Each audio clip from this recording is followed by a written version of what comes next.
ओम नमो भगवते वासुदेवाय।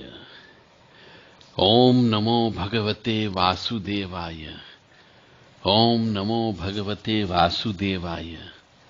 ओम नमो भगवते वासुदेवाय। ओम नमो नारायणाय। ओम नमो नारायणाय। ओम नमो नारायणाय। ओम नमो नारायणाय। ओम नमो नारायणाय। ओम नमो नारायणाय। ओम क्लीं कृष्णाय नमः। ओम क्लीं कृष्णाय नमः। ओम क्लीं कृष्णाय नमः। ओम क्लीं कृष्णाय नमः। ओम क्लीं कृष्णाय नमः। जो मनुष्य पितृदोष से पीड़ित हो, कालसर्प दोष से पीड़ित हो, नाग दोष से पीड़ित हो और प्रेत दोष से पीड़ित हो, उन मनुष्यों को ये जो मैंने मंत्र बताए हैं, इनकी यदि रोजाना 5-5 माला भी करने लग जाएगा तो ये दोष का प्रभाव नगण्य हो जाएगा। दोष तो रहेगा परंतु उसका प्रभाव आपके जीवन पर बहुत कम पड़ेगा। जय माता दी, जय मां कामाख्या।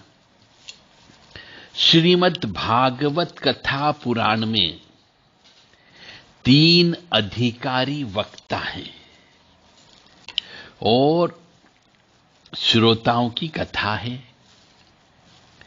वैसे ही भागवत के प्रथम स्कंद में 3 भागवत पुरुष और 3 भागवत नारियों की कथा भी आती है। जैसे 3 भागवत पुरुष हैं श्री भीष्म पितामह, युधिष्ठिर और राजा परीक्षित। ये 3 भागवत पुरुष हैं क्योंकि इनके बिना भागवत जी पूरी नहीं हो सकती थी। और 3 भागवत नारियां भी हैं, कुंती, द्रौपदी और उत्तरा, क्योंकि इनके बिना भी श्रीमद् भागवत कथा पूर्ण नहीं होती है। यह तीनों महान नारियां हो गई क्योंकि इन तीनों में बहुत गुण थे। इतिहास में तो इन तीनों नारियों को अमर बोला गया है। एक गुण तो तीनों में ऐसा था, वह गुण है सहनशीलता का। ये तीनों में था। सहन करना, हर परिस्थिति को गले से लगाना। जीवन है तो अनुकूल परिस्थितियां भी आती है और प्रतिकूल परिस्थितियां भी आती है, क्योंकि यह मनुष्य जीवन में सुख दुख तो चलता रहता है। तो दोनों परिस्थितियों में हंस करके स्वीकार करना और हंसकर उस परिस्थितियों को गुजार देना, वही जीवन को सौंदर्य से भरता है।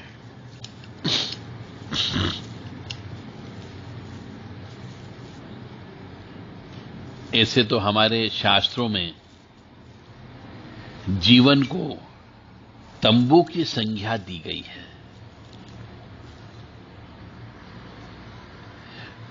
तुम्बा जैसे खारा होता है, वैसे ही जीवन भी खारा होता है। भले ही जीवन तुम्बे जैसा खारा हो, लेकिन जिसको भी जीवन जीने की कला आ जाती है, उसके लिए तो जीवन तुम्बा नहीं बल्कि जीवन तंबूरा बन जाता है। जीवन में दुख भी आते हैं और सुख भी आते हैं, पर सुख में इतराव नहीं और दुख में घबराव नहीं। जैसे भी दुख आए उसे सहन कर लीजिए, गम को पीना सीख जाइए, आपका भी जीवन धन्य हो जाएगा। इसीलिए श्रीमद् भागवत कथा महापुराण सुन करके उनकी कहानियों से ज्ञान लेना चाहिए।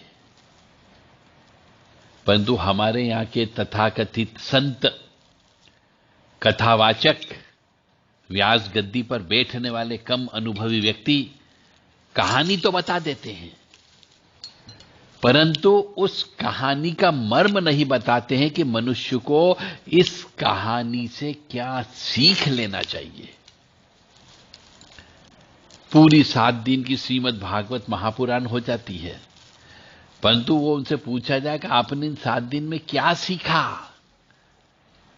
तो कहेंगे कुछ नहीं, बस हम तो महाराज जी की वाणी सुनने के लिए आए थे, भगवान के भजन करने के लिए आए थे।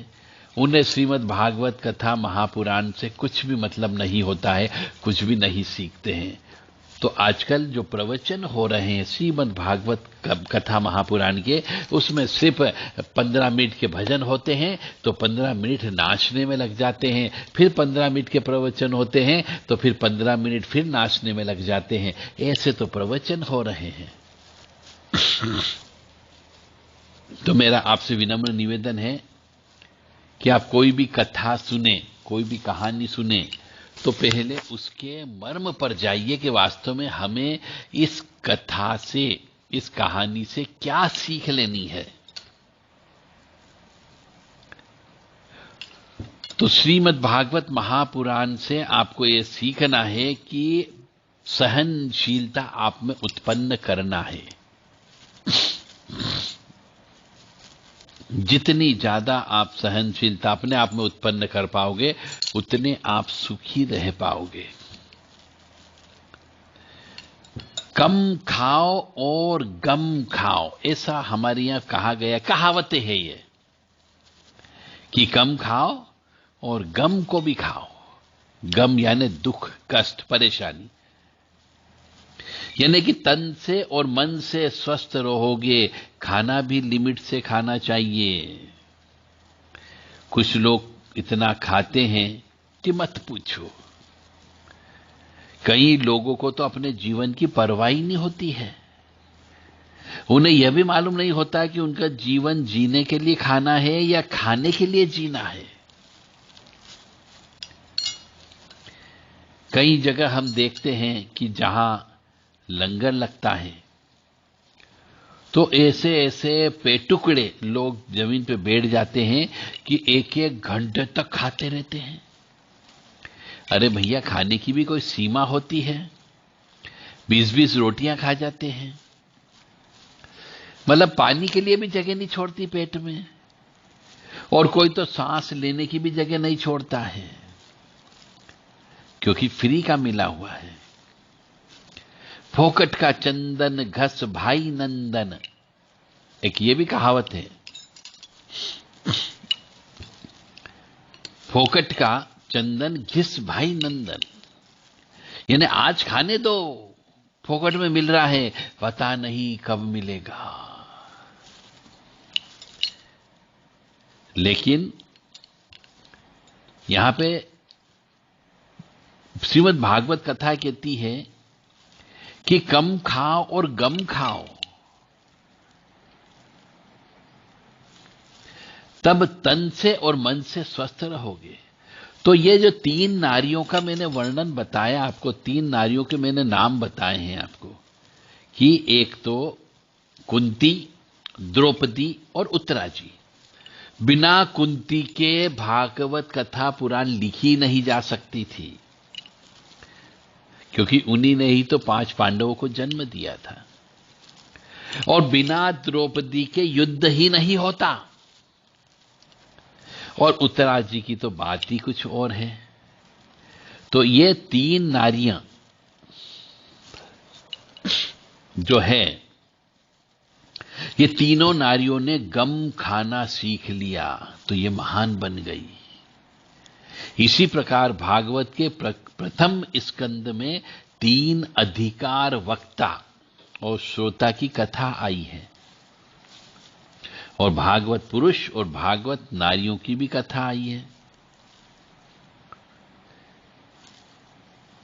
प्रथम स्कंद को विराम दिया जाता है और द्वितीय स्कंद की शुरुआत यदि करते हैं, तो सुखदेव जी कहते हैं कि पूरे समाज के कल्याण के लिए राजा ने तुमसे प्रश्न किया, समाज के उत्थान के लिए किया। देखो परीक्षित, सतयुग में एक व्यक्ति की उम्र 1,00,000 वर्ष की होती थी। इससे पहले कोई मरता ही नहीं था।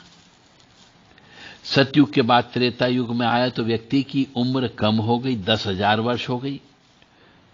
और त्रेता युग के बाद में जब द्वापर युग आया तो शून्य और हट गया, और द्वापर के बाद कलयुग आया तो एक शून्य और कम हो गया।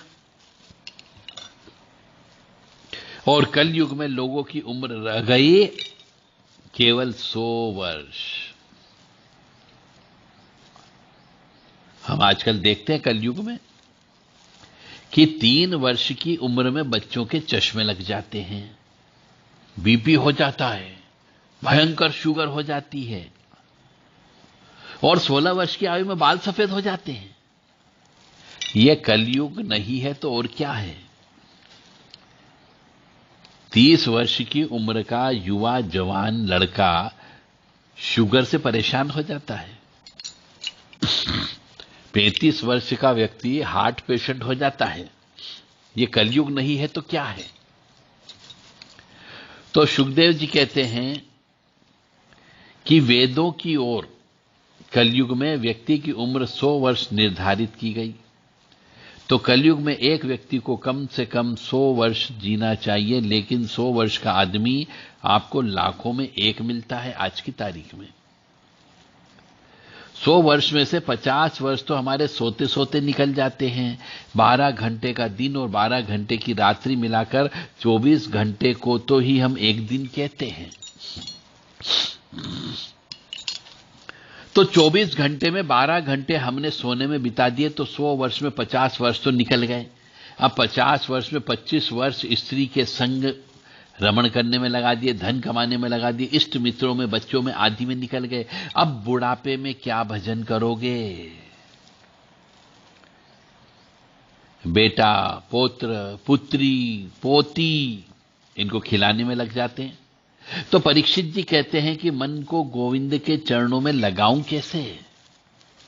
तो आचार्य सुखदेव जी कहते हैं कि राजन, मन को वश में करना है तो 4 बातें ध्यान रखो। अब यहां पे सीखने वाली बात आ गई कि मन को कैसे वश में करें। बहुत से मनुष्य कहते हैं हमसे कि हम जप तप करने के लिए बैठते हैं तो हमारा मन भटकता है, हम जब पूजा करने बैठते हैं तो हमारा मन भटकता है, हमारा जब पूजा करने बैठते हैं तो हमारा मूलाधार चक्र तेज हो जाता है, मन नहीं लगता है। तो मन को कैसे वश में रखें? तो मन को जीतना है तो पहले आसन को जीतो। आसन को जीतने का मतलब है जितासनो। जितासनो जित श्वासो जित संघो जितेन्द्रियः इष्टुले भगवतो रूपे मनः संधार्य धिया। इसका अर्थ यह होता है कि मन को जीतना है तो पहले आसन को जीतो। जीतासन यानी एक आसन पर बहुत देर बैठने की आदत डाल लो। जित श्वासो यानी प्रातः जल्दी उठना चाहिए, ब्रह्म मुहूर्त में व्यक्ति को उठ जाना चाहिए। 4:30 बजे के बाद सोना अपराध कहलाता है। और हमारे संत जल्दी उठने की बात कहते रहते हैं। योग गुरु जितने भी हुए हैं वह सब ब्रह्म मुहूर्त में उठ करके अपनी योगासन करते हैं और ब्रह्म मुहूर्त में उठ करके ईश्वर का ध्यान करते हैं, क्योंकि सुबह जल्दी ब्रह्म मुहूर्त में उठने से रोग कम लगते हैं और भजन का समय भी जितना देर भजन किया जाता है उसमें 4 गुना फल की प्राप्ति होती है। इसलिए ब्रह्म मुहूर्त में उठ करके भजन करना चाहिए। तो यहां पे एक और ज्ञान मिलता है श्रीमद् भागवत कथा महापुराण से कि ब्रह्म मुहूर्त में उठ करके भजन पूजन अर्चन करना चाहिए। जो मनुष्य सूर्य उदय के बाद उठता है वह अपराध करता है, यानी पाप कर्म करता है, जिसकी वजह से उसे कष्ट की प्राप्ति होती है। अब बहुत से मनुष्य हमसे कहते हैं कि साहब हमने तो कोई पाप कर्म नहीं किया, फिर भी भगवान हमें कष्ट क्यों दे रहा है? हमने किसी की हाय नहीं ली, किसी की आत्मा नहीं दी, कोई किसी का पैसा नहीं हड़पा, हमेशा किसी की मदद करने के लिए लगे रहते हैं, परंतु फिर भी भगवान हमें कष्ट दे रहा है। भगवान क्या इतना निर्दयी है क्या?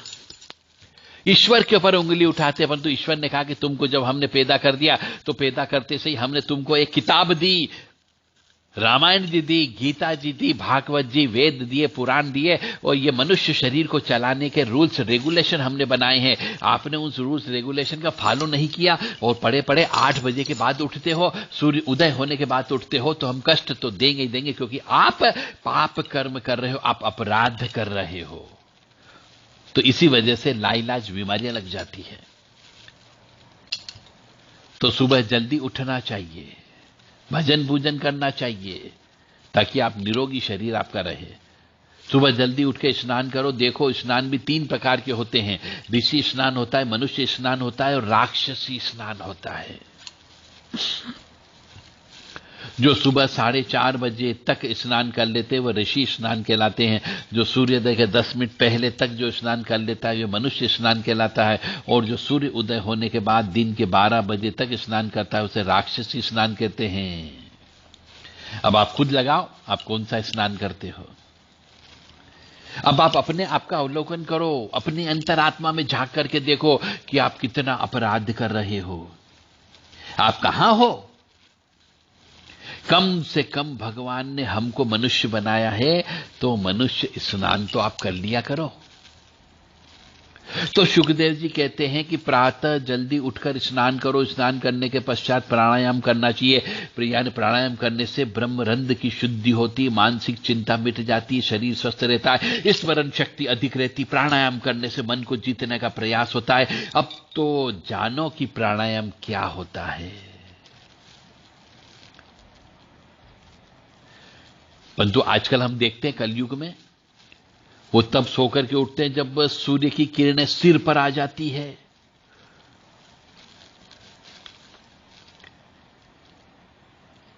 और बेड पर ही चाय पीने लगे हैं। ये हमारे शास्त्र आज तक नहीं बोले कि बिस्तर पर ही चाय पीना चाहिए, बेड टी जिसको बोला जाता है। और उठते से ही सवेरे उठ करके अपने दोनों हथेलियों को देखना चाहिए, उनकी रेखा को देख करके हाथ मल करके अपने चेहरे पर लगाना चाहिए, जिससे कर आग्रे वस्ते लक्ष्मी, कर मध्य सरस्वती, कर मूले स्थितो ब्रह्मा, प्रभाते च कर दर्शनम। ये बोल करके ये मंत्र अवश्य याद कर लीजिए। सभी माता पिता अपने बच्चों को ये मंत्र अवश्य याद करवा दो। और ऐसा करने से कि यानी सवेरे उठने से, सूर्य उदय के पहले उठ करके ये अपने दोनों हथेलियों को देखने से आपको लक्ष्मी जी की कृपा प्राप्त होगी, विष्णु जी की कृपा प्राप्त होगी और जीवन सुधर जाएगा। कर आग्रे वसते लक्ष्मी, कर मध्य सरस्वती, कर मूले स्थितो ब्रह्म, प्रभाते च कर दर्शनम। इस प्रकार से श्रीमद् भागवत कथा महापुराण में बहुत ही रहस्यमय चीजें दी गई है, बशर्ते कि उसको पढ़ने वाला चाहिए, समझने वाला चाहिए। और आप श्रीमद् भागवत महापुराण से अपनी जिंदगी बदल सकते हो, अपने कर्मों को बदल सकते हो। जो भगवान ने लिखा है उसको भी बदला जा सकता है। जय माता दी, जय मां कामाख्या। ओम नमो भगवते वासुदेवाय, ओम नमो भगवते वासुदेवाय, ओम नमो भगवते वासुदेवाय, ओम नमो नारायणाय, ओम नमो नारायणाय, ओम नमो नारायणाय, ओम नमो नारायणाय, ओम नमो नारायणाय। ओम विष्णुवे नमः, ओम विष्णुवे नमः, ओम विष्णुवे नमः, ओम विष्णुवे नमः, ओम विष्णुवे नमः।